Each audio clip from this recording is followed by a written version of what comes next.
Green টিৰ উপকাৰিতা। Green tea বা সেউজীয়া চাহৰ জনপ্ৰিয়তা দিনে দিনে বৃদ্ধি পাই আহিছে।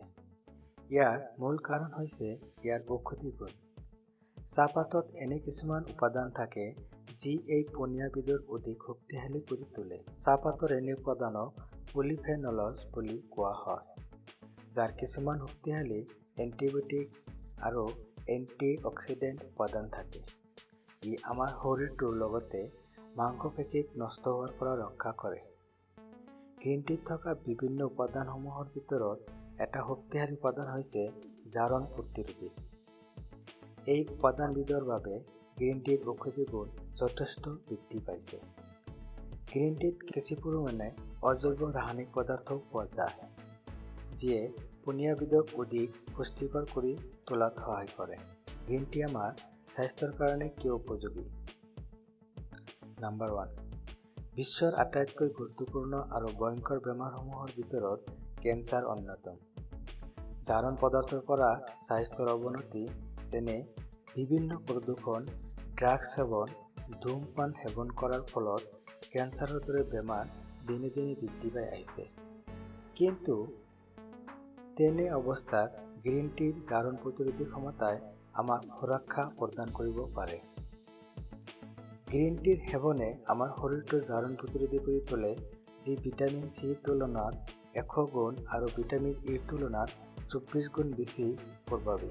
বিভিন্ন গৱেষণাৰ পৰা এই তথ্য জানিব পৰা গৈছে যে গ্ৰীণ টি সেৱনকাৰীসকলক বিভিন্ন কৰ্কট ৰোগত কম পৰিমাণে আক্ৰান্ত হোৱা দেখা যায়। উদাহৰণস্বৰূপে, মহিলাৰ মাজত বেছিকৈ হোৱা হৃদযন্ত্ৰৰ কৰ্কট ৰোগ, কণ্ঠত হোৱা কৰ্কট ৰোগ আদি।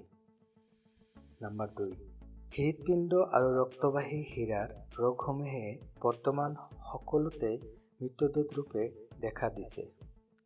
হৃদৰোগ আৰু হৃদস্পন্দন ৰোগ আদিও ইয়াৰ অন্তৰ্ভুক্ত। বিভিন্ন পৰীক্ষা-নিৰীক্ষাৰ পৰা জনা গৈছে যে গ্ৰীণ টিত থকা কম পৰিমাণৰ কলেষ্টৰল আৰু LDL লিভাৰেন্সৰ ফলত তেনেধৰণৰ বেমাৰৰ পৰা হাত সাৰিব পৰা যায়। এই জাৰণ প্ৰতিৰোধী ক্ষমতাই ৰক্তহীৰাবোৰ অধিক সক্ৰিয় কৰি তোলাত সহায় কৰে। নম্বৰ 3, গ্ৰীণ টিৰ আন এক উপকাৰিতা হৈছে ই ওজন কমোৱাৰ লগতে শকত হোৱাৰ পৰা প্ৰৱণতা নাইকিয়া কৰিব পাৰে।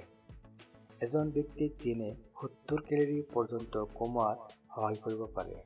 বিভিন্ন পৰীক্ষা-নিৰীক্ষাৰ পৰা এই কথা প্ৰমাণ হৈছে যে গ্ৰীণ টিয়ে পেট আৰু বুকুৰ অংশত অতিৰিক্ত চৰ্বি কমোৱাত সহায় কৰে।